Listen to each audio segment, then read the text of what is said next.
Creio em Deus, o Pai Todo-Poderoso, Criador dos céus e da terra, e em Jesus Cristo, seu único Filho, nosso Senhor, o qual foi concebido pelo poder do Espírito Santo, nasceu da Virgem Maria, padeceu sob Pôncio Pilatos, foi crucificado, morto e sepultado.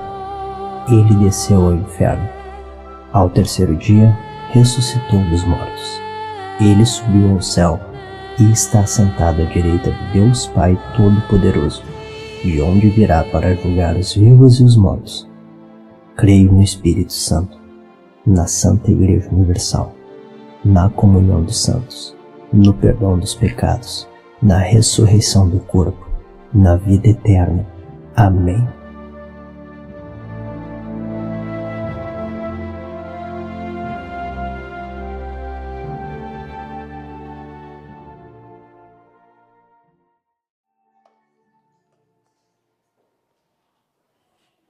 Muito boa noite, família Soma.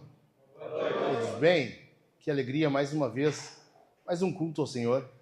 E juntos continuarmos nessa série no Credo dos Apóstolos. E eu quero de imediato perguntar aqui para vocês. Quero ver quem lembra. A não ser o pessoal que já veio da equipe base, tá? Vocês fiquem quietinhos. Quem é Jesus? Alguém lembra? Falamos isso algumas semanas e eu disse, é a pergunta mais importante da vida. Se alguém perguntar para ti, tu tem que saber essa resposta. Quem se arrisca? Jesus é... Isso. Bora? O que mais?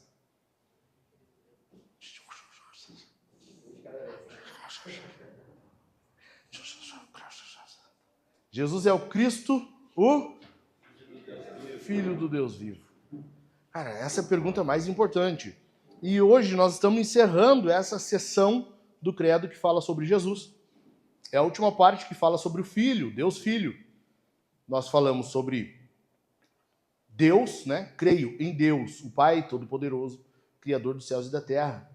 E em Jesus Cristo, seu único Filho, nosso Senhor. E desde então estamos falando sobre Jesus. E eu expliquei semana passada para vocês que nós estávamos vendo a obra passada de Cristo até a semana passada. Semana passada nós vimos a última parte da obra passada de Cristo e o que ele está fazendo hoje. O que Cristo está fazendo por nós hoje? Ele está intercedendo, ele está nos defendendo, ele está assentado, reinando. Lembram? E agora nós vamos para a última parte do Deus Filho no credo, que é a obra futura de Cristo. Que é o que Jesus ainda vai fazer. O que ele ainda não fez e ainda tem que realizar. Dentre as promessas que há, dentre as profecias, dentre tudo que existe na Bíblia, o que ainda há por fazer na pessoa de Jesus. E eu quero que a gente pense nisso hoje, que a gente veja essa parte do credo e veja biblicamente o que isso quer dizer.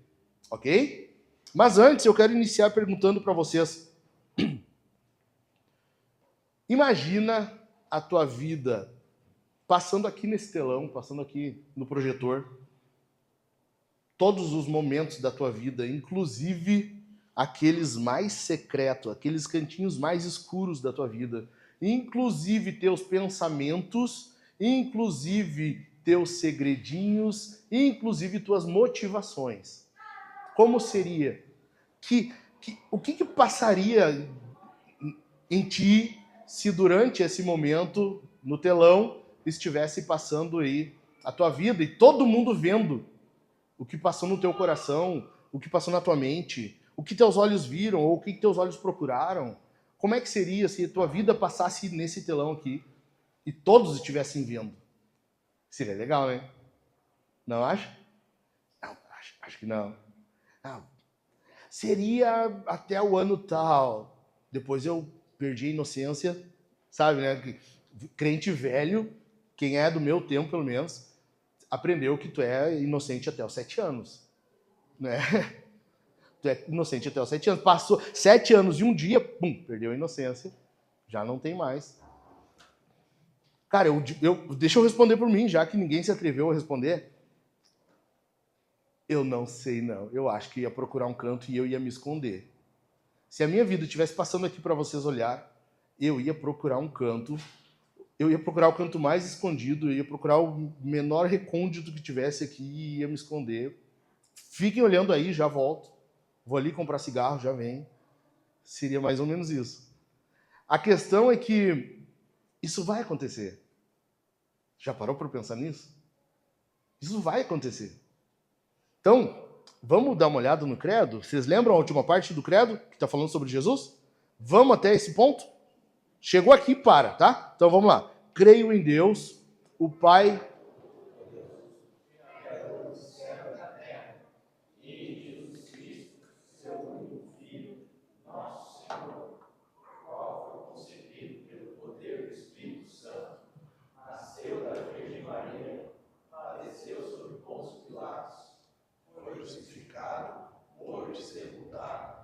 Ele desceu ao inferno, ao terceiro dia ressuscitou dos mortos. Ele subiu ao céu, está sentado à direita de Deus Pai Todo-Poderoso, de onde virá para julgar os vivos e os mortos. Aí, até aí. De onde virá, de onde há de vir para julgar os vivos e os mortos? A gente vai ficar com esse trecho aqui. De onde virá para julgar os vivos e os mortos. Lembram? Jesus está num local. Jesus está no céu, um local, no espaço-tempo, que nós não sabemos onde é, não conseguimos ver, a gente não sabe, mas ele vai vir de lá. E o que nós estamos confessando quando dizemos que de onde virá para julgar os vivos e os mortos? E a gente precisa entender bem o que isso significa. Então, para isso, eu quero que nós vejamos 3 coisas. A primeira delas, o primeiro ponto. A primeira coisa que nós estamos confessando, que nós estamos dizendo ao afirmar que Jesus virá julgar, é que Jesus voltará. Jesus voltará. Cara, e deixa eu explicar para ti rapidinho. Quando nós confessamos que Jesus vai voltar, isso é o que nós cremos. Nós cremos, nós confiamos que Jesus vai voltar. Essa expressão, essa confissão, essa fé que nós temos de que ele vai voltar, basicamente é o que resume os cristãos no ponto escatológico. Porque aqui nós estamos falando de algo futuro, algo que nós ainda não conhecemos, algo que nós não vivemos, experimentamos. Então, se é algo futuro, vai ter algumas teorias teológicas, vai ter alguns pontos, algumas divergências teológicas e escatológicas. Escatologia é o que fala dos últimos eventos. E alguns vão dizer, Jesus volta depois do milênio, antes do milênio, durante, e aí vai, é uma confusão. Mas no que todos cristãos genuínos concordam? Que Jesus vai voltar. Jesus vai voltar. E para isso a gente tem que entender uma coisa. Em primeiro lugar, a manifestação de Cristo, ela se dará em poder. Jesus, quando voltar, e nós cremos nisso, vocês vão ver aí alguns irmãos cristãos que acreditam que Jesus voltará de forma secreta. Jesus vai voltar e ele vai pegar o pessoal que é dele, da igreja, bem quietinho, secretamente, vai levar para o céu, vai passar 7 anos lá, só eles curtindo uma festinha trimassa, depois ele volta. Depois volta para daí tocar o terror nos inimigos. Cara, não vai ser assim. Quer ver? Olha só, Mateus 24. Abre aí, Mateus 24, versículos 29 ao 31. Bem rapidinho para a gente não perder tempo. Mateus 24. Eu fiz de propósito, coração ruim, sabe? Sabe o coração ruim, birrento? Eu fiz de propósito de não botar o texto no telão, para tu ter que procurar aí. Coração extremamente endurecido. Mateus 24, os versos 29 ao 31. Diz assim: logo em seguida, a tribulação daqueles dias, o sol escurecerá, a lua não dará sua claridade, as estrelas cairão do firmamento e os poderes dos céus serão abalados. Então aparecerá no céu o sinal do Filho do Homem. Cara, um sinal é uma coisa visível. É algo que tu vê. Todos os povos da terra se lamentarão e verão o Filho... todos os povos verão o Filho do Homem vindo sobre as nuvens do céu, com poder e grande glória. E ele enviará os seus anjos com grande som de trombeta. Cara, um som de trombeta não tem como tu não ouvir. os quais reunirão seus escolhidos dos 4 ventos, de uma a outra extremidade dos céus. Jesus não vai voltar para tomar tapa de novo. Jesus, quando volta, ele vem com manifestação de poder e grande glória. E nós cremos nisso ao dizer que ele de onde virá para julgar os vivos e os mortos. Nós estamos afirmando que, cara, quando Jesus voltar, quando Jesus vier de novo, ele vem com grande manifestação. Cara, vai ser um negócio estrondoso. Não há abertura de Copa do Mundo ou Olimpíadas que se compare. Não tem Réveillon no Rio de Janeiro que se compare. Sabe a queima de fogos lá no Rio de Janeiro? Nada se compara ao que será a vinda de Cristo. A grande manifestação que será a vinda do Filho do Homem para julgar vivos e mortos.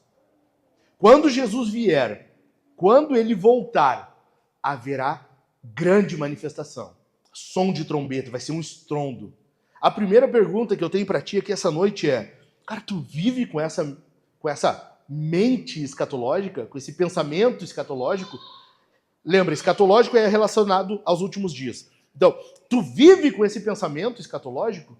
Tu vive pensando no momento da volta de Cristo? Porque os sinais mencionados aqui em Mateus 24, todos os sinais que Jesus deu sobre a sua vinda, já se cumpriram. O Wayne Grudem vai dizer que provavelmente o único que talvez ainda não se cumpriu é o sol escurecer, estrelas caírem, e isso poderia acontecer muito rapidamente. Ou seja, a volta de Cristo é iminente. Tu já parou para pensar que tu pode muito bem algum dia estar passeando na rua, caminhando com a tua família, bem belo, e do nada abrir os céus, surgir o sinal do Filho do Homem e ele voltar ao som de trombeta e grande glória? Tu vive com isso ou não? Ou o primeiro sinal que tu ouve na rua, tu já acha que é só um caminhão buzinando? Tu nunca te aconteceu de tu olhar para o céu, será que é agora que Jesus está voltando? Tu entende que tu tem que viver... Quando Jesus fala sobre os sinais da volta dele, quando Jesus está falando sobre as coisas que vão acontecer, ele está dando um meio para tu viver preparado. E esse é o segundo ponto relacionado à volta de Cristo. Jesus, ele vem com manifestação de poder, grande glória, e ele vem sem pedir licença. Ele deu sinais. Ele não disse, eu volto no dia tal, às 18 horas, me aguarde. Não. Jesus deu sinais, cara. Por quê? Porque ele quer que nós vivamos preparados, em vigilância. Jesus, quando ele dá os sinais, quando ele diz, a minha volta será desse jeito, ele está dizendo assim, cara, eu não estou dizendo a data exata e a hora que eu vou voltar, porque tu tem que viver. A tua vida, desde o teu nascimento até o fim, tem que ser em preparação. Tu tem que viver uma vida de vigilância. Tu tem que viver uma vida de alerta. Tu tem que estar atento a tudo o que acontece. Por que Jesus está falando sobre o sol escurecer, a lua não dar o seu brilho, as coisas que vão... É porque ele quer que nós estejamos o tempo todo pensando na vinda dele. Por isso que Paulo vai dizer, quando ele está se despedindo de Timóteo, na segunda carta a Timóteo, quando Paulo está se despedindo dele, Paulo escreve assim, desde já a coroa da justiça me está reservada, e não só a mim, mas a todos quantos amam a sua vinda. Jesus quer que tu fique o tempo todo pensando na vinda dele, cara, esperando a vinda dele, amando a vinda dele. Ele quer que tu aguarde com grande expectativa, e mais, ele quer que tu almeje esse dia. Que tu espere esse dia ansiosamente. Quando que tu ora assim, Senhor, volta? Em quais momentos, em quais dias, a não ser os dias de sofrimento, que geralmente é quando o pessoal pede, porque daí, aí, nesse caso, a vinda de Jesus seria só um escape. É ou não é? Quando tu tá numa crise, quando tu tá passando por uma dificuldade, aí tu, queria mais que Jesus voltasse logo. Não, cara, mas daí tu não tá fazendo pela vinda de Cristo, tu tá fazendo só porque tu quer parar o teu sofrimento, a tua crise, aquilo que tu tá passando. Tu percebe ou não? Quando Jesus dá os sinais da vinda dele, quando Jesus está falando sobre como ele vai voltar, quando ele vai voltar, ele dá com o objetivo de vigilância. Está com Mateus 24 aberto ainda? Olha aí o versículo 42. Versículo 42, Jesus fala assim: portanto, vigiem, porque vocês não sabem em que dia virá o Senhor de vocês. Portanto, vigiem. A tua vida, a minha vida, tem que ser uma vida de vigilância. Tu tem que todos os dias, ao acordar, já pensar, será que é hoje que Jesus volta? Será que é hoje que Jesus vem? Será que é hoje que eu vou me encontrar com o meu Senhor? Será que é hoje que eu me deparo com Ele, que eu vou ver o rostinho dele? Será que é hoje? Em terceiro lugar, a vinda dele vai ser logo. É logo, cara. Eu falei para vocês, a vinda de Cristo é iminente. A vinda de Cristo é iminente. Por quê? Porque todos os sinais que ele deu ou estão se cumprindo, ou a gente está vendo aí já muito parecido, né? Seria muita coincidência. Tudo que Jesus falou, exceto talvez o sol escurecer, e que pode acontecer em minutos. Mas olha o que diz Hebreus. Olha o texto de Hebreus aí comigo. Hebreus 10:37 diz assim: Hebreus 10:37. Porque ainda dentro de pouco tempo aquele que vem virá e não irá demorar. O mundo hoje vive como se Jesus nunca mais fosse voltar. O mundo hoje vive pro aqui e o agora.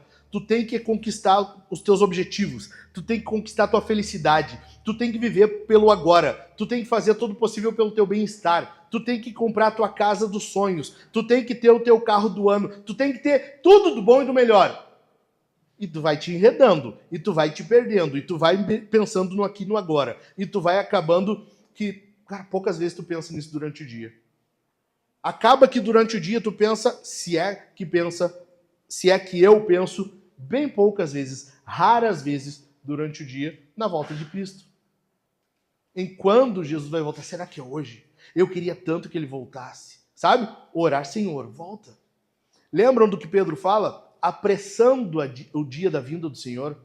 Ou seja, pregando, vivendo com santidade e pregando, fazendo missão, a fim de que o dia da volta de Cristo seja logo e seja antecipado. Hebreus está dizendo para nós que o dia do retorno de Cristo é logo. É breve. Como que a gente vive, então, como se fosse demorar muito ainda? E é óbvio que para Deus um dia é como 1000 anos e 1000 anos é como um dia. Mas, cara, tu já parou para pensar na brevidade da vida? Por mais que Jesus não volte, que ele ainda leve 20, 30, 50, 100, 500 anos para voltar. Mas e tu, negão? Quantos anos tu ainda vai viver? A Bíblia fala que a vida é um vapor. Tu vai passar daqui rapidinho. E tu não está te preparando para esse dia que tu vai te encontrar com Jesus? Mesmo que seja antes da vinda dele? Nós temos que ter essa mentalidade escatológica, pensar no... Eu falei para os homens aqui fazem 2 quartas-feiras. Eu falei para os caras aqui, cara, tu tem que pensar no dia da tua morte. Tu tem que pensar no dia da tua morte, tu tem que te preparar para esse dia. Como é que tu vai viver até o último dia da tua vida, teu último suspiro, sem se preparar para esse dia, sem deixar tua família preparada, sem deixar os filhos preparados? Como é que nós vivemos a vida? Passam-se semanas, passam-se dias, passam-se semanas, passam-se meses, anos, e a gente não pensa uma vez na vinda de Cristo? Ou no nosso encontro com Ele, se nós partirmos antes disso? Percebe? Tu não pode se deixar enredar pelas coisas do aqui e agora. Tu não pode se deixar impedir, porque as coisas do mundo, a cultura, o diabo, todas as coisas que não são de Deus, elas vão tentar te enredar, te prender. O serviço na igreja, por que tu não serve o máximo possível? Porque 1 Coríntios 15, Paulo diz, porque o teu trabalho no Senhor não é vão. Cara, se teu trabalho não é vão, e se Deus promete uma recompensa para nós, então nós precisamos fazer o máximo. Nós precisamos agir com toda a nossa força, todo o nosso empenho, para que quando Jesus voltar, nós tenhamos o que entregar a Ele. Entendeu? Em segundo lugar, o que nós estamos confessando quando dizemos que Jesus voltará para julgar? Em segundo lugar, nós estamos dizendo que Jesus vai julgar. Em outras palavras, nós estamos dizendo que vai haver um julgamento e quem vai julgar é Jesus. Quem vai julgar é Jesus. Jesus será o juiz. Jesus será aquele que vai se assentar diante de todos e vai julgar um por um. Olha aí comigo, 1 Timóteo, ou melhor, 2 Timóteo. 2 Timóteo capítulo 4, versículos 1 e 2. É a carta que eu falei, que Paulo está se despedindo de Timóteo. É a última carta dele, provavelmente. E Paulo vai, no último capítulo da carta, se despedir agora de Timóteo. Ele vai dar as últimas declarações, talvez as últimas da vida dele. E ele diz assim, versículos 1 e 2. Diante de Deus e de Cristo Jesus, que há de julgar vivos e mortos, pela sua manifestação e pelo seu reino, peço a você com insistência que pregue a palavra, insista, quer seja oportuno, quer não. Corrija, repreenda, exorte com toda a paciência e doutrina. Cara, olha só, Paulo está dizendo assim, cara, Jesus vai julgar. Sabe aquele julgamento no fim? Sabe o dia do juízo? Vai ter alguém assentado no trono e esse vai julgar. Sabe quem é que vai estar lá? É Jesus. Sabe então por que tu tem que viver uma vida santa? Porque Jesus vai estar lá. É isso que ele fala no versículo 2. Por isso, faça tudo. Tenha uma vida santa. Tu tem que pensar no último dia, tu tem que pensar no dia do julgamento em que tu vai te colocar diante do Senhor e a tua vida vai passar diante dele, de ti e dos demais, e tu tem que pensar no que tu vai apresentar para ele. Porque ele é quem vai estar julgando. E Apocalipse mostra para nós Jesus com olhos de fogo, ou seja, um olhar penetrante, um olhar que separa as impurezas do produto, das coisas. Jesus, quando ele olha para ti, ele vê exatamente quem tu é. Ele sabe exatamente o que tu está fazendo. Ele sabe exatamente o porquê tu está fazendo. A tua motivação, o teu pensamento, a tua alegria. Jesus, quando olha para nós, quando ele olha para mim, olha para o Leandro, olha para o Gabriel, ele está olhando para nós e ele está vendo exatamente o que nós estamos fazendo, não o que nós estamos aparentando. E é isso que ele vai fazer naquele dia. Ele vai julgar as nossas obras, ele vai julgar como um juiz justo, porque ele é justo. Então não vai ser como um julgamento do STF, então não vai ser como um julgamento daquela Suprema Corte real que nós temos. Tu sabia que nossa realeza, o STF, gastou esse ano mais do que a Casa Real Britânica? Eu estou falando só do STF. Sabia disso? A gente está vivendo sob opressão. Eu tenho orado ao Senhor e eu digo, Senhor, nós estamos sob forte opressão. Nós somos escravos numa nação livre. Nós somos escravos. Mas deixa eu te falar, naquele dia, todos do STF estarão diante de Jesus com seus joelhos tremendo. Todos estarão diante do Senhor Jesus e seus joelhos vão parecer uma britadeira, de tanto que estão tremendo. Não haverá naquele dia para quem recorrer. Não haverá naquele dia para quem pedir ajuda, pedir algum reforço, pedir alguma coisa. Não haverá. Jesus será o julgador, ele será o juiz, e não tem alguém que esteja em instância superior a ele. Esse é o nosso Senhor, e ele é justo. Portanto, nós temos que pensar naquilo que fazemos. Não é alguém que se baseia em aparência ou nos contatos. Não é. Ele julga de acordo com a realidade. Ele é a própria verdade. Então ele sabe o que tu faz e por que tu faz. Tá entendendo? Amém? Não tem para onde recorrer. Em segundo lugar, Jesus vai julgar. Isso quer dizer que um homem é quem vai julgar tudo e todos. Lembra que eu falei semana passada? Nós temos um de nós na presença de Deus. Nós temos um de nós, um homem, assentado à direita de Deus, reinando hoje. E naquele dia será assim. É um de nós, um homem, que estará julgando. Jesus hoje está reinando e ele está no trono de graça. Hebreus fala para nós nos acheguemos ao trono da graça. Aquele dia já não haverá mais a graça salvadora, porque aí já estará definido. Aí tu só vai prestar contas. Jesus agora será, então, o juiz. Um homem estará sentado no trono, reinando. Um de nós é que estará lá, julgando. Olha aí comigo Atos, capítulo 17. Atos 17, versículo 31.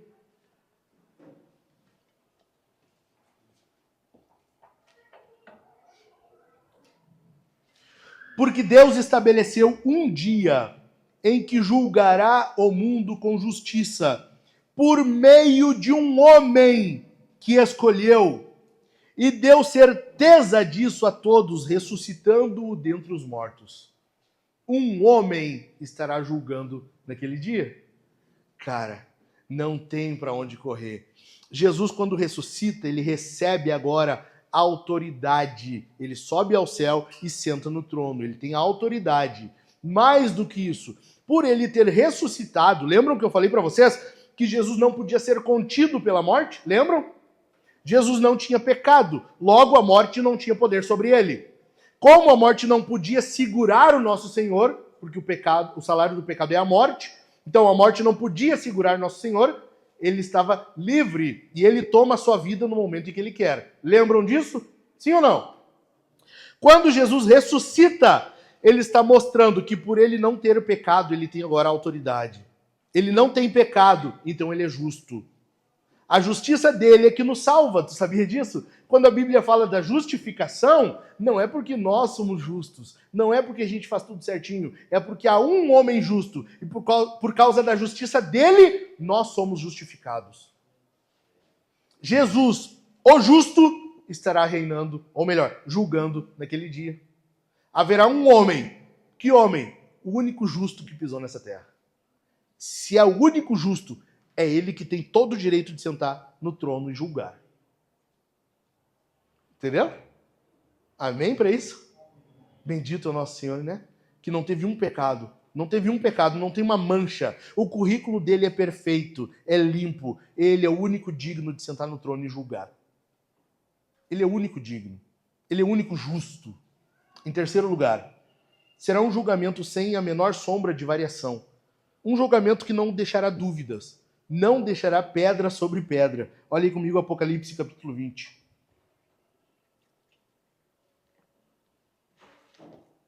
Apocalipse 20. Cara, eu amo esse texto aqui. Eu amo esse texto. Porque esse capítulo aqui é a pedra de tropeço para os amilenistas e pós-milenistas. E aqui eu confessei já o que eu sou, né? Eu acredito que Jesus volta antes do milênio. E é esse capítulo aqui que vai deixar tudo às claras. Mas eu não vou entrar nessa treta agora. Eu posso sentar uma hora e tomar um café com vocês e falar sobre isso.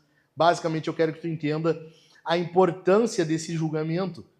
Achou aí Apocalipse 20? Versículos 11 ao 13 diz assim. E tu pode deixar aberto que no próximo texto que nós vamos ler ainda será em Apocalipse 20. Vi um grande trono branco, e aquele que estava sentado nele. A terra e o céu fugiram da presença dele, e não se achou lugar para eles. Vi também os mortos, os grandes e os pequenos, que estavam em pé diante do trono. Então foram abertos livros. Ainda outro livro, o livro da vida, foi aberto. E os mortos foram julgados, segundo as suas obras, conforme o que estava escrito nos livros. Versículo 13, presta atenção. O mar entregou os mortos que nele estavam. A morte e o inferno entregaram os mortos que neles havia, e foram julgados um por um, segundo as suas obras. O grande trono branco posto no céu indica que pureza, santidade, justiça. Há um grande trono branco posto no céu agora. E diante desse trono, todos fogem. Por quê? Porque não há ninguém que se considere justo o suficiente para ficar parado diante dele. Céus e terra fogem da presença desse trono. Tal magnitude é isso aqui. Tal grandiosidade será esse dia de julgamento. Esse julgamento aqui, cara, presta atenção. Esse julgamento aqui não é um juizado de pequenas causas. Não é uma coisinha. Não é quando tu processa teu patrãozinho ali. Não. Não é um juizeco. Não é qualquer um que está nesse trono aqui. Ao mesmo tempo, tu percebe que não tem menção de um advogado aqui, um defensor? Por quê? Porque o advogado que nós temos, ele vai durar até o estabelecimento desse julgamento. A partir de então, o advogado passa a ser juiz. Lembra que eu falei que semana passada que Jesus é o nosso advogado? Sim ou não? Nesse dia, não haverá advogado. Não vai ter ninguém para segurar tua mão. Não vai ter ninguém para te defender diante desse juiz aqui. Não vai ter ninguém junto contigo para dizer, Senhor, pega leve com ele. Pega leve com ela. Não vai ter ninguém junto de ti para segurar a tua mão e tentar fazer o teu lado com Jesus. Não tem. Nesse dia aqui, tudo que há, todas as motivações, todos os pensamentos, tudo que há vai ser julgado por Jesus. Foi o que nós lemos aqui. E Jesus vai julgar um por um, de acordo com as suas obras. Deus mantém. E tu percebe que aqui os livros estão sendo abertos? O que é isso? São os registros, cara. Deus, ele é onisciente. E ele tem todos os teus atos, pensamentos, palavras, motivações, tudo registrado. Tudo registrado. Nada escapa do conhecimento de Deus. Nada. Nada escapa do conhecimento de Deus sobre ti, sobre a tua vida. Então, quando nós estivermos diante dele e ele for julgar as nossas obras, nós teremos todas as obras registradas diante do Senhor. Portanto, não haverá como negar. É como se nós estivéssemos diante do Senhor e oh, Senhor, mas não foi bem assim. Tá aqui, ó, tá registrado. Tu entende? Entendeu? Não tem como, então, tu chegar diante do Senhor e dizer, Senhor, mas não, é que não foi bem assim. Não foi bem do jeito que o Senhor está falando. Não tem isso. Com Deus não vai ter isso. Com Jesus no trono, julgando, não vai ter isso. Então, 4 necessidades que nós temos diante disso aqui. 4 necessidades daquele dia, do dia vindouro, mas que nós temos que realizar agora. Tá? Presta atenção. Primeira delas, viva com uma perspectiva escatológica. Tu tem que viver pensando no teu último dia. Tu tem que viver pensando no dia da volta de Cristo. Tu tem que viver com essa mentalidade, essa perspectiva escatológica. Não, cara, não vive. Eu queria poder abrir a tua cabeça, assim, enfiar na tua cabeça. Tu tem que entender isso aqui, que os teus dias aqui, nessa vida, nessa terra de sofrimento, tem que ser pensando no dia da volta de Cristo. Tem que ser pensando no dia em que Jesus voltará. Tu tem que viver, porque a igreja, presta atenção, a igreja é um grupo, é um ajuntamento escatológico. Cara, tu já parou para pensar? Apocalipse mesmo. Quando João vê a cidade santa descendo, ele diz, e vi a cidade santa descendo ataviada como uma noiva preparada para o seu noivo. O que é aquilo ali? É a igreja. É a igreja. A igreja do Senhor é um povo escatológico. É um povo que não vive pro aqui e agora. Por isso que nós vamos ver na Bíblia, Pedro vai dizer que nós somos peregrinos e forasteiros. A gente não vive pro aqui e agora. Hebreus está falando que o povo da fé, desde Abraão, desde os heróis da fé, não vive pro aqui e agora, mas aguarda a cidade da qual o fundamento os fundamentos foram feitos pelo Senhor. Paulo vai dizer que nós aguardamos a cidade santa, a cidade celestial, que é a nossa mãe. Nós não vivemos pro aqui e agora. Nós não vivemos para o hoje, nós não vivemos para os nossos desejos, nós não vivemos para os nossos objetivos, nós não vivemos para nada que seja fruto nosso, nós vivemos para o dia vindouro, nós vivemos para o dia da volta de Jesus. É para esse dia que nós estamos olhando, é para esse dia que nós estamos vivendo. Tu vive agora pensando, a tua motivação, tudo que tu faz, tudo que tu fala, é pensando naquele dia. É pensando naquele dia, no dia em que tu estará com teu Senhor. Mas além, ou melhor, antes de passar a eternidade com Ele, tu vai ter que prestar contas para Ele. Tá entendendo? Nós vivemos com essa perspectiva. Nosso modo de viver, ele precisa envolver essa perspectiva escatológica. Nós estamos desde já sendo julgados por Jesus. Nós estamos desde já sendo avaliados, analisados por Jesus. Não é isso que ele fala às 7 igrejas da Ásia, em Apocalipse? Capítulos 2 e 3? Conheço as tuas obras. Jesus está olhando, cara. Tudo que tu faz, tudo que eu faço, tudo que a igreja faz. Jesus está olhando, ele está analisando. Ele conhece intimamente. Nós temos que ter essa perspectiva escatológica. Em segundo lugar, não faça nada pensando, presta atenção, não faça nada pensando no que os outros dirão ou farão.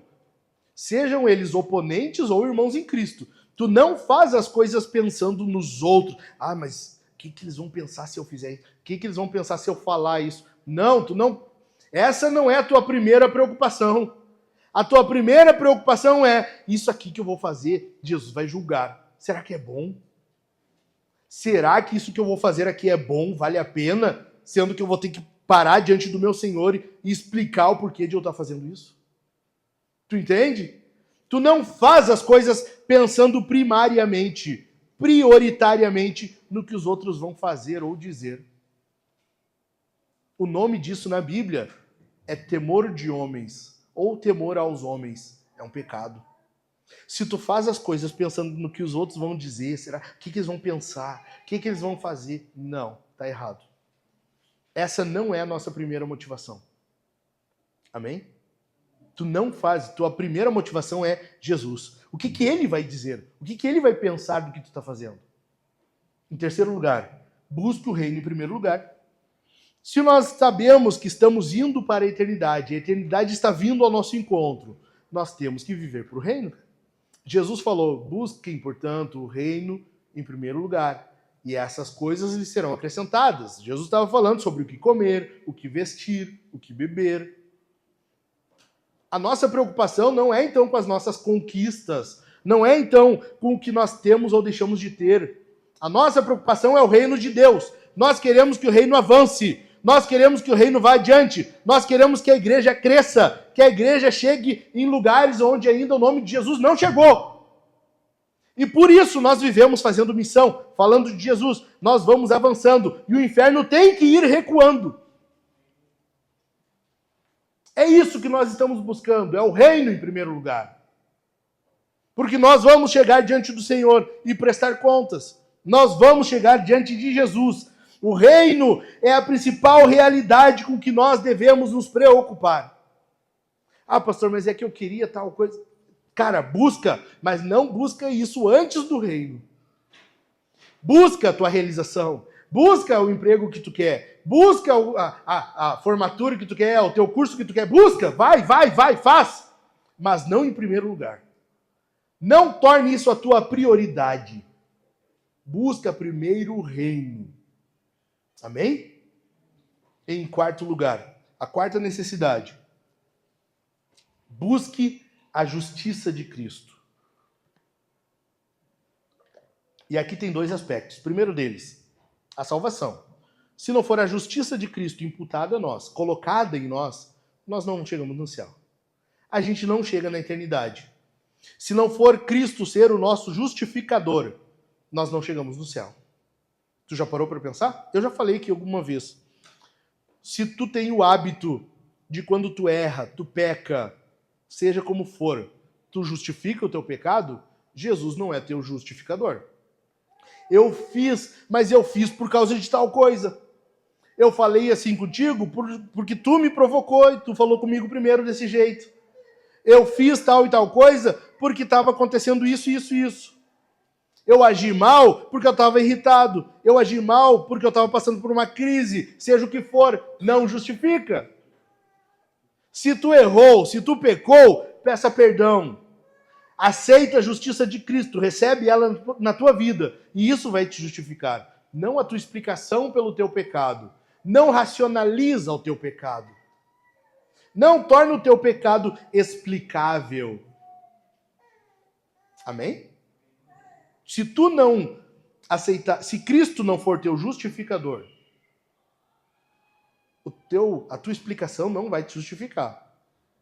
Aquilo que tu for falar para a pessoa ou para alguém, seja quem for, tentando justificar o teu pecado, imagina essa perspectiva escatológica, imagina tudo diante do Senhor, no trono branco, justificando para ele: Senhor, realmente eu pequei, eu fui grosseiro com a minha esposa, mas é que naquele dia também, olha o jeito que ela falou comigo, né, Senhor? Pô. Tu acha que Jesus vai aceitar? Ah, Senhor, realmente eu desrespeitei meu marido, é verdade, eu fiz isso mesmo. Mas também, eu estava pedindo para ele arrumar aquela mesa lá, só apertar um parafuso, ele não me fazia, eu me irritei, né, Senhor? E aí? Será que Jesus vai aceitar, minha irmã? Será que nós chegar diante do Senhor e nós queremos justificar o nosso pecado, vai resolver? Aí Jesus, entendi, tá, agora entendi. Não, tudo bem, pode entrar no céu. É que eu não tinha entendido, perdão. Tu consegue imaginar Jesus fazendo isso? Consegue imaginar uma coisa dessa? Não, né? Não tem como. Ou ele é o nosso justificador, ou nós justificamos o nosso pecado e a gente vê se vai dar certo naquele dia. As duas coisas não tem como acontecer. Entendeu? Entendeu? Sim ou não? E o segundo aspecto disso aqui é agora, se tu já é salvo, se tu já tem a justiça de Cristo na tua vida, cara, então ela tem que ser o que molda a tua justiça. Tu tem que ser justo como Jesus. Se tu ainda não é, tu tem que buscar ser. Se tu não é como o Senhor, esse é o teu objetivo.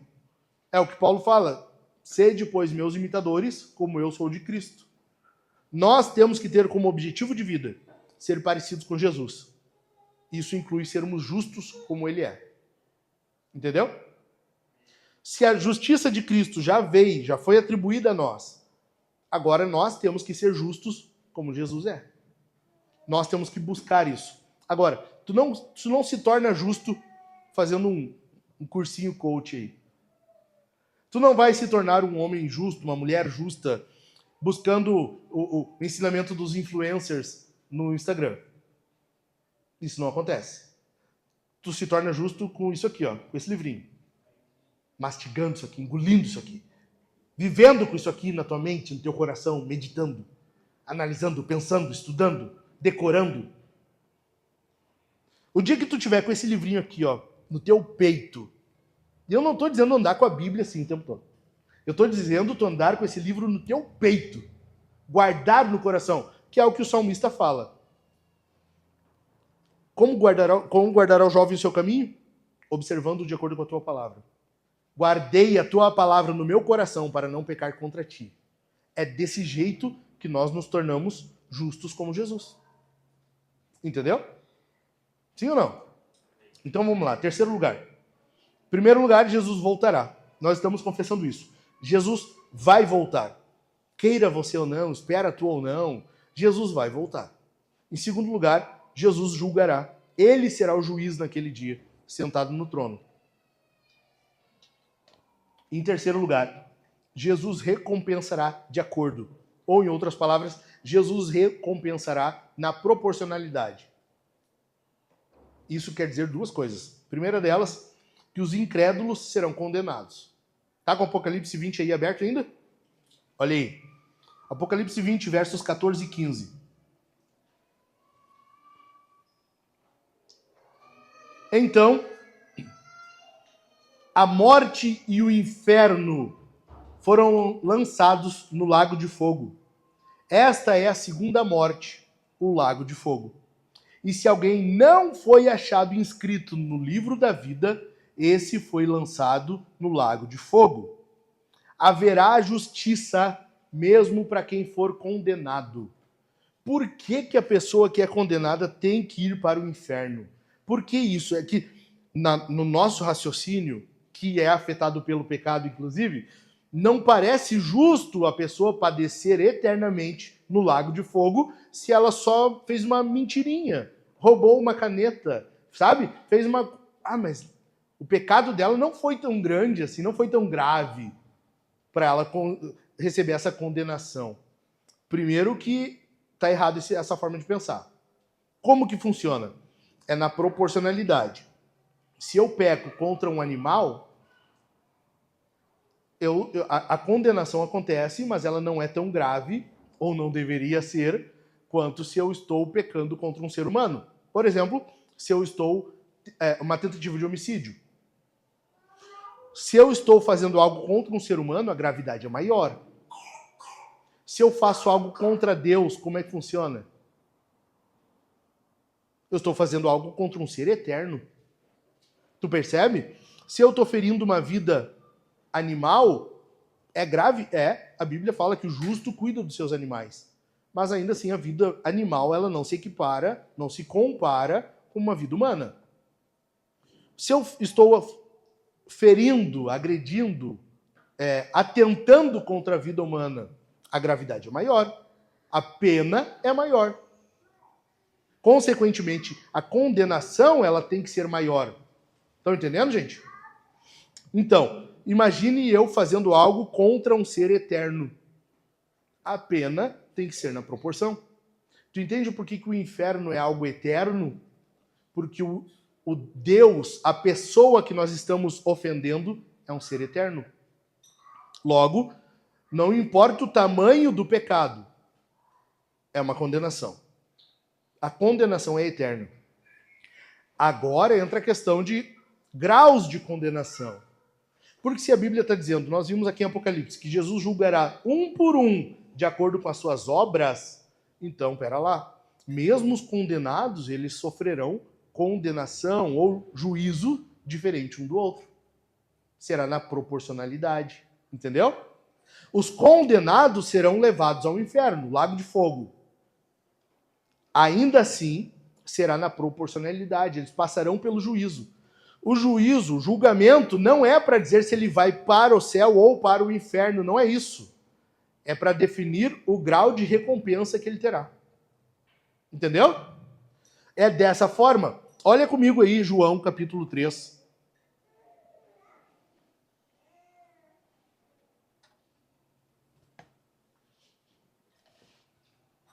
João 3, 18 e 19.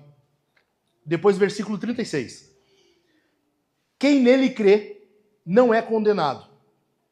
Mas o que não crê já está condenado. Opa, peraí. Segura aí. Então, quer dizer que a condenação, ela não é com base nas obras. A condenação é com base na fé. Assim como a salvação. Tu percebe aqui? Quem nele crê não é condenado. Quem nele não crê já está condenado. Então, o julgamento não é para definir se você será ou não condenado. Por quê? Porque é com base na fé. Se você crê em Jesus, está tranquilo. Isso não é passível de condenação. Continuando. Porque não crê no nome do unigênito Filho de Deus. Versículo 19. A condenação é esta. A luz veio ao mundo, mas os homens amaram mais as trevas do que a luz, porque as suas obras eram más. Agora pula no versículo 36. Vai lá no versículo 36 comigo, rapidinho. Por isso, quem crê no Filho tem a vida eterna. Quem se mantém rebelde contra o Filho não verá a vida, mas sobre ele permanece a ira de Deus. A questão, então, da condenação é se tu crê ou não em Jesus. Isso é que define. Esse é o ponto determinante se tu vai ser condenado ou não. Agora, o julgamento é para definir o grau de condenação. Então, a questão de condenação é pessoas que não creem em Jesus. Ok? O que será condenado? Ou melhor, o que será julgado nesse dia? E eu vou só citar o texto, não vamos ler para ganhar tempo, ok? Mas eu quero que depois tu anote, faça uma foto, não sei, dá o teu jeito. O que será julgado nesse dia para as pessoas condenadas? As más obras. Apocalipse 20, do 12 e o 13 que nós lemos ali antes. Lembram? Olha só, eu vou ler de novo rapidinho. Versículos 12 e 13 de Apocalipse 20. Vi também os mortos, os grandes e os pequenos que estavam em pé diante do trono. Então foram abertos os livros. Ainda outro livro, o livro da vida, foi aberto. E os mortos foram julgados segundo as suas obras, conforme o que estava escrito nos livros. O que está escrito são as tuas obras. O grau de condenação será de acordo com o teu modo de viver. A maneira como tu vive é que vai ser definido, é que vai ser julgado. Isso é que vai definir o grau de condenação. Por isso que uma pessoa que eu nunca fiz mal para ninguém, mas eu não cria em Jesus, eu não confiei nele para salvação. Cara, tu vai para o inferno. Tu vai para o inferno, só que a tua condenação não será tão grave quanto a pessoa que muito mal fez. Por exemplo, imagina uma pessoa que nunca confiou em Jesus, não acreditou que ele era o Salvador, que ele era o Messias enviado de Deus. A pessoa vai para o inferno. A verdade é essa e a Bíblia é assim, eu tenho que falar do jeito que é. É assim. Não confia em Jesus? Não. Vai para o inferno. Já está condenado. É o que João 3 está dizendo. Agora, a pessoa que vai para o inferno, mas nunca fez mal para ninguém, ela não sofrerá tanto no inferno, lago de fogo, quanto Hitler. Tá entendendo? Será na proporção o sofrimento, a condenação. Então, por quê? Porque as más obras serão julgadas. Em segundo lugar, palavras tolas. Jesus fala em Mateus 12, 36, que o que será julgado naquele dia serão as más palavras, as palavras tolas das pessoas. Em terceiro lugar, as atitudes ocultas. Eclesiastes 12, versículo 14, diz que as tuas atitudes ocultas serão julgadas. Então, não adianta tu fazer as coisas escondido, sabe? Eu acho muito engraçado, por exemplo, quando os pais vão xingar os filhos e não quer que os outros vejam. Sabe quando tu fica os dentes assim, deixa nós chegar em casa. Sabe? É tipo isso, né? Só não quer mostrar o que está acontecendo ali. Só não quer mostrar. Mas, para Deus, ele está vendo exatamente o que está no coração. Estão entendendo, gente? Não adianta, então, tu tentar aparentar uma coisa, porque naquele dia, Jesus vai julgar, inclusive, as tuas atitudes ocultas, aquelas que ninguém viu. Então, tu tem que te guardar, tu tem que te cuidar, tu tem que sondar o teu coração, mesmo quando tu tá sozinho no teu quarto, mesmo quando tu tá no banho, só tu e Deus. Porque ele tá vendo, ele tá julgando. Amém? E além disso, o que mais será julgado? Em quarto lugar, os segredos. Romanos 2,16 fala isso. Que Jesus julgará os nossos segredos. Os segredos que estão no nosso coração. Aquilo que ninguém sabe.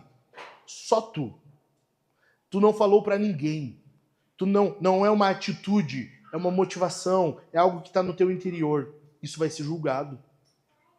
Por isso que Jesus é capaz de dizer que quando tu olha com um olhar pecaminoso para uma mulher, tu já pecou no teu coração. Por quê? Porque ele está vendo o que está no teu coração e ele vai julgar o que está no teu coração. Entendeu? Não adianta tu achar que ninguém está vendo. Jesus está vendo. E por último, os pensamentos e as motivações. Lucas 12, versículos 2 e 3. Anota isso aqui, faz foto disso aqui, eu não sei, mas grava isso aqui, não esquece disso. Jesus está vendo o teu íntimo, o teu interior, teu pensamento que passa na tua mente. Às vezes não sai, não chega a sair da boca para fora, ficou aqui dentro, ficou guardado. Jesus vê, Jesus percebe. E em segundo lugar, Jesus recompensará de acordo. Quer dizer que nós seremos recompensados. O povo santo de Deus, os crentes, aqueles que confiam no Senhor, serão recompensados. Nós não somos salvos pelas obras, mas as nossas obras, as nossas atitudes, elas testificam da nossa fé. Tiago, o livro de Tiago fala sobre isso.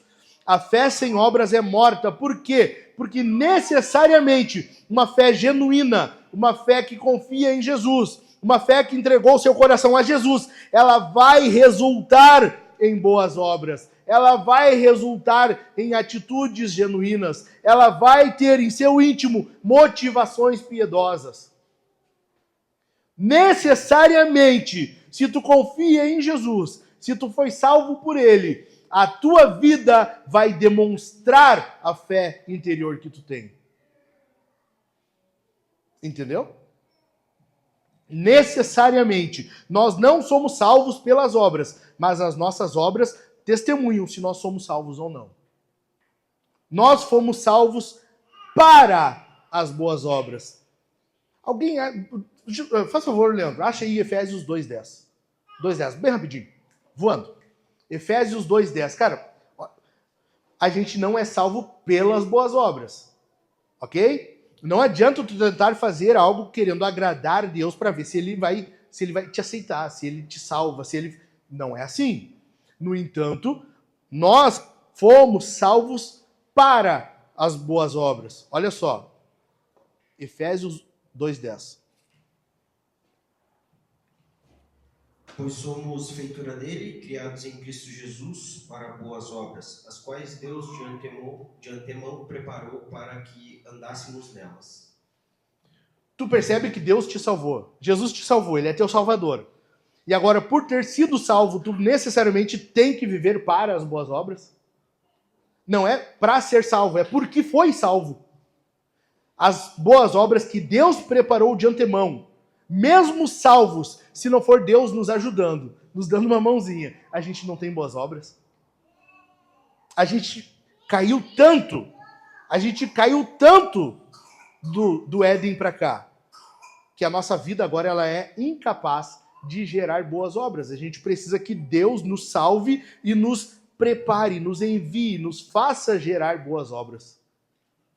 É isso que acontece quando nós somos salvos. Nós seremos recompensados, então, nessas boas obras que estamos praticando. Mas aqui entra a questão de motivação, entra a questão de o propósito, porque tu está fazendo. Nós vamos passar pelo juízo final, então, não para condenação, mas para recompensa. Romanos 8:1, eu vou ler rapidinho. Agora, pois, já não existe nenhuma condenação para os que estão em Cristo Jesus. Romanos capítulo 14, versos 10 e 12. Você, porém, por que julga o seu irmão? E você, por que despreza o seu irmão? Pois todos temos de comparecer diante do tribunal de Deus. Versículo 12. Assim, pois, cada um de nós prestará contas de si mesmo diante de Deus. Tu vai diante do Senhor naquele dia do julgamento, não para saber se tu vai ser condenado ou não. Não é isso. Tu foi salvo? Então tu está salvo. Não é para condenação, mas tu vai prestar contas. As tuas obras serão analisadas. Jesus vai te chamar na frente dele e a tua vida estará passando ali, sendo julgada, e ele vai estar analisando as tuas obras que tu realizou. Sejam elas boas ou más, sejam as motivações. Ele estará analisando a tua vida item por item, segundo por segundo. Tudo que nós fazemos será analisado, avaliado por Jesus. 2 Coríntios 5:10 ainda, Paulo diz assim: porque é necessário que todos nós compareçamos diante do tribunal de Cristo, para que cada um receba segundo o bem ou o mal que tiver feito por meio do corpo. Nós estaremos diante do Senhor para sermos analisados, avaliados, julgados, não para condenação, mas para recompensa. E a recompensa também incluirá níveis, graus de recompensa. Por isso é tão importante tu ter uma vida de santidade. Uma vida que testemunhe da obra de Deus em teu favor. É necessário que tu demonstre a tua santidade, que tu busque a santificação, que tu viva para as boas obras. Por quê? Porque tu vai ser analisado por ela. Nós estaremos no céu, mas não seremos como nos vídeos que tu vê por aí. Não será como nas imaginações que se tem na mente popular. Não é isso. Um bando de gente vestidinho de branco, um coralzinho, todo mundo comportadinho. Não é assim. Não é assim. Naquele dia haverá dentre os salvos alguns que receberão maior recompensa e outros menor. Vai ser desse jeito. Nós estaremos diante do Senhor e alguns estarão em mais proximidade, mais comunhão com o Senhor. O que é que nós buscamos? O que o povo de Deus busca? O que na Bíblia tu percebe o povo de Deus buscando o tempo todo? Quem arrisca? Não é a face de Deus? Mostra-nos a tua face. Não é o que Moisés pediu para Deus lá em Êxodo? Deixe-me ver a tua face. O que o povo de Deus busca é isso. Quer dizer que quanto mais intimidade com Deus, mais nós podemos ver a face de Deus. Então, naquele dia, na eternidade, quando passarmos pelo julgamento, Jesus analisará as nossas obras e a recompensa provavelmente será maior ou menor intimidade com Deus, proximidade com Deus. Provavelmente envolverá níveis, graus de avanço espiritual. A eternidade será assim. Agora, então não adianta tu dizer assim, ou melhor, não é boa coisa tu dizer assim, então tá tudo bem. Então tá tudo bem, então eu vou viver do meu jeito, basta eu ir para o céu. Cara, não, o crente genuíno, tudo que ele almeja, tudo que ele anseia é ver a face de Deus. Tudo que o cristão genuíno anseia é ver a face de Jesus. A maior recompensa para o crente é poder ver a face de Deus. Então é uma má coisa, é coisa ruim tu dizer, não, então tá tudo bem, basta eu ir lá para o céu. Amém? Nós estaremos sendo julgados também. A nossa vida será publicamente divulgada. Presta atenção. Presta atenção. Lembra do que eu falei no início? Imagina a tua vida passando aqui na projeção. Imagina a tua vida, item por item, momento após momento. Basicamente é isso que nós vemos em 1 Coríntios 4:5. Paulo, ao escrever isso aqui, ele diz assim: portanto, não julguem nada antes do tempo, até que venha o Senhor, o qual não somente trará à plena luz as coisas ocultas das trevas, mas também manifestará os desígnios dos corações. Cara, Deus vai trazer, Jesus ao julgar, Ele vai trazer para fora tudo que estava escondido. Tudo que está no teu coração vai ser trazido. Vamos abrir isso aqui, vamos ver como é que está a situação, vamos ver como é que foi a tua vida. Jesus vai julgar com base nisso. A nossa vida será toda manifesta diante do Senhor naquele dia, e é o que acontecerá. Por último, 1 Coríntios 3, versículos 12 ao 15, Paulo está falando sobre o tribunal de Cristo ainda, e ele diz assim: se o que alguém edifica sobre o fundamento é ouro, prata, pedras preciosas, madeira, feno ou palha, a obra de cada um se tornará manifesta, pois o dia a demonstrará, porque será revelada pelo fogo, e o fogo provará qual é a obra de cada um. Se aquilo que alguém edificou sobre o fundamento permanecer, esse receberá recompensa. Se a obra de alguém se queimar, ou seja, foi uma obra sem que fosse para a glória de Deus, tu fez para agradar alguém, tu fez para aparecer, tu fez com algum interesse, tu fez por alguma outra razão que não a glória de Jesus, ela vai se queimar. Se a obra de alguém se queimar, esse sofrerá uma perda, porém ele mesmo será salvo. O julgamento não é para a tua condenação. Se Jesus te salvou, tu estás salvo. Porém, ele mesmo será salvo, mas como que através do fogo. As tuas obras serão julgadas por Jesus. Tudo será manifesto. Portanto, tenha uma vida de santidade. Viva uma vida de piedade. Agora, deixa eu responder para vocês, para nós encerrarmos. Se já está definido, talvez tu me pergunte, pastor, mas se já está definido, quem crê em Jesus vai ser salvo? Sim. Quem não crê já está condenado? Sim, já está condenado. Então para que julgamento? Né? Se já está definido quem vai ser salvo, quem não. Se já está definido isso aqui, por que tem que ter um julgamento? E eu quero explicar para ti por que é preciso haver um julgamento. Um julgamento é necessário. Por quê? Em primeiro lugar, resolverá detalhadamente as injustiças do mundo. Sabe aquela situação que tu vive e tu pensa assim, mas isso aqui não está justo. Isso aqui não é justo.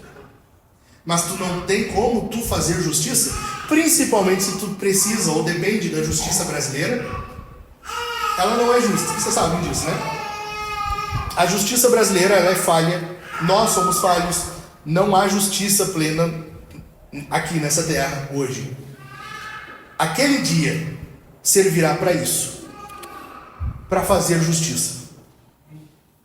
Aquele dia servirá para que haja justiça plena. E eu clamo ao Senhor toda vez que eu estou dirigindo e vem alguém e tenta dar uma despertinha e passar na minha frente pela direita. A minha vontade, meu coração é fazer justiça com a minha mão. Eu ir atrás, eu fechar, eu fazer uma coisa, passar de volta, não deixar ele vir na minha frente, sabe? No meu coração, meu anseio é esse. Mas eu peço, Senhor, faz justiça. Só uma batidinha ali na frente. Só de levinho assim, sabe? Aquela que não mata ninguém. Só isso. Mas se não acontece, às vezes a pessoa vai reto e livremente, eu penso, calma o coração. Naquele dia haverá justiça. Sabe as situações que tu percebe que não são justas? Aquele dia servirá para isso, para fazer justiça. Então, descansa na justiça do Senhor. Entendeu? Amém? Se tu está vivendo ou vier a passar alguma situação que não for justa, descansa no Senhor. Ele é a tua justiça. Por isso a palavra de Deus, e um dos nomes de Deus revelados a nós é o Senhor, justiça nossa. Deus é a nossa justiça. Descansa nele. Amém? Em segundo lugar, por que é necessário um julgamento? Porque individualmente todos precisam prestar contas de sua vida. Tu vai, por mais que já está condenado, já está salvo, sim. Então não precisa de julgamento, precisa, porque tu tem que prestar contas. Tu tem que prestar contas das tuas atitudes, da tua vida, das tuas obras, dos teus pensamentos, motivações. Mesmo os que foram salvos no Senhor ainda têm motivações às vezes que não são corretas. É necessário que haja um julgamento. A mesma coisa para quem for condenado. A pessoa condenada precisará explicar ao Senhor o porquê de ter vivido do jeito que viveu. E isso aqui é bom demais. Saber que Hitler estará naquele dia diante do Senhor. E vai ter que explicar item por item da vida dele. Explicar tudo. Isso aqui é bom demais. Por saber que haverá um dia em que os maiores genocidas, os maiores injustos, os maiores criminosos, não interessa quem é, todos estarão diante do Senhor, pianinho, quietinho, e só vão ter que se explicar para ele. Bendito é o nome dele, porque ele não vai deixar passar em branco. Bendito é o nome dele. Em terceiro lugar, o julgamento é necessário porque nos impulsiona para uma vida santa agora. Cara, se tu sabe que tu vai ter que chegar diante do Senhor e te explicar para ele, pastor, eu já sou salvo, eu creio em Jesus, que bom. Tu tem que buscar santidade agora, porque tu vai ter que se explicar diante dele mesmo assim. E lembra, é um trono branco, algo que denota santidade, pureza, justiça plena. Não tem como nós vivermos a vida então, eu confio em Jesus, mas às vezes eu faço o que eu quero, sei lá, entende? Não, nós somos motivados a buscar a justiça de Cristo e a viver uma vida santa. Em quarto lugar, o julgamento é necessário porque nos impulsiona para a missão e a urgência dela. Cara, tu sabe que a volta de Jesus é logo, é breve. Hebreus, lembra? Hebreus, que aquele que vem virá e não vai demorar. Então, se Jesus vai voltar logo, nós logo temos que falar dele. Quanto antes, nós temos que falar dele. É urgente. Nós temos que falar de Jesus às pessoas. Saber que passaremos por um julgamento e não fazer nada sobre isso só denota nossa incredulidade, só demonstra que nós somos incrédulos ao não falarmos de Jesus. eu vou passar por um julgamento, Jesus vai me julgar. Tá, e tu tá falando dele, fazendo missão, que é o que ele mandou? Não, não tô. E tá tudo bem. E tu vive bem com isso, tá tranquilo. Nós temos que falar de Jesus. E é urgente falarmos dele, porque ele vai voltar logo. Em quinto lugar, um julgamento é necessário, porque nós teremos o nosso senso de justiça satisfeito. E isso aqui é importante por quê? Porque nós vivemos num período, sempre foi assim, mas parece que hoje está mais, em que as pessoas estão fazendo justiça com a própria mão. E isso é influenciado, isso é encorajado, uma vez que há impunidade na nossa nação. O crime quase compensa hoje. Já percebeu? Os bons vivem aprisionados, suas casas têm que ser cercadas, tem que ser com alarme, com cerca elétrica, com tudo que tem. Enquanto o bandido, ele anda armado, ele faz o que quer, e se ele for preso, no mesmo dia ele sai da cadeia. Cara, tu percebe que tá errado, né? Não, tem coisa errada, não é para ser assim. Tá tudo errado. Mas nós não podemos fazer justiça com a própria mão. Aqui está a diferença do que crê para o que não crê. Tu percebe que a pessoa não crê em Jesus quando ela faz com a própria mão justiça. E Tiago fala que a ira humana não produz a justiça divina. Portanto, nós não podemos fazer nada com a própria mão. Tu tem que descansar no Senhor. Amém? E por último, um julgamento é necessário, porque ele mostrará pública e cosmicamente a soberania e a glória de Deus. Haverá um dia, fica de pé, haverá um dia em que o Senhor se colocará num trono branco, em que céus e terra fugirão da presença dele. Ou seja, a glória de Deus será manifesta e não haverá ninguém para se opor a isso. Não haverá ninguém para se colocar diante do Senhor e dizer: Senhor, acho que não está bom, eu não concordo, não é bem assim. Ninguém. Por quê? Porque naquele dia Deus revelará plenamente para condenados e salvos, para justos e ímpios, para anjos e demônios, para todos, que Ele é reto, Ele é justo, Ele é glorioso.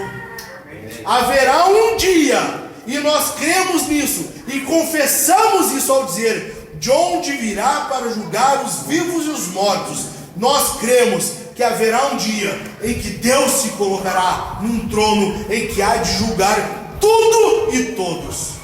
Bendito é o nome dele, glorificado é o nome dele. A glória de Deus se manifestará nesse dia e não haverá quem fique de pé diante do nosso Senhor. Por isso Filipenses 2, do 9 ao 11 pode dizer tranquilamente, Paulo pode afirmar sem sombra de dúvidas, que diante dele todo joelho se dobrará e toda língua confessará que Jesus é Senhor, para a glória de Deus Pai. Bendito é o nome dele. Bendito é o nome dele. Inclina a tua cabeça. Bendito Deus e soberano Pai. Bendito e glorificado é o teu nome, Senhor. Estamos aqui em reconhecimento à tua grandeza, à tua magnitude. Nós queremos reconhecer, Senhor, quão grande, magnífico e glorioso tu és. Bendito Deus e soberano Pai. Nós confiamos que Jesus há de voltar. Nós confiamos e nós clamamos e nós buscamos esse dia ansiosamente. Aumenta-nos o anseio por esse dia, aumenta-nos a alegria por esse dia, aumenta-nos o prazer por esse dia, em que veremos no céu o sinal do Filho do Homem, e ao som de trombeta seremos reunidos com o nosso Senhor. Aleluia. Bendito é o teu nome, Deus, que não nos deixou largados à nossa própria sorte, mas nos prometeu que haverá um dia em que teu filho voltará, não mais para ser crucificado, não para ser condenado, não para ser açoitado, mas para voltar gloriosamente e vencer os seus inimigos e colocar todos debaixo dos seus pés, e Ele há de julgar, e Ele vai condenar quem for contra Ele, quem não confiou nesse nome que está sobre todo nome, e Ele vai recompensar aqueles que creram nele. Ajuda-nos, Senhor, a crescermos em boas obras. Ajude-nos, Senhor, nós que fomos destinados para as boas obras. Deus, glorifica o Teu nome no Teu povo. Olha para essa igreja, Senhor, e dá-nos a real noção de urgência, a real noção de urgência sobre a volta de Cristo, e que isso nos movimente, Senhor, em direção à santificação, em direção à missão, ao falar de Jesus, ao anunciar o Evangelho, a fim de que a igreja avance e o inferno recue, porque afinal de contas, as portas do inferno não prevalecerão contra a tua igreja. Bendito é o teu nome, bendito é o teu nome, bendito é o teu nome. Santo, santo, santo é o Senhor. Santo, santo, santo é o Senhor. Glória a Deus.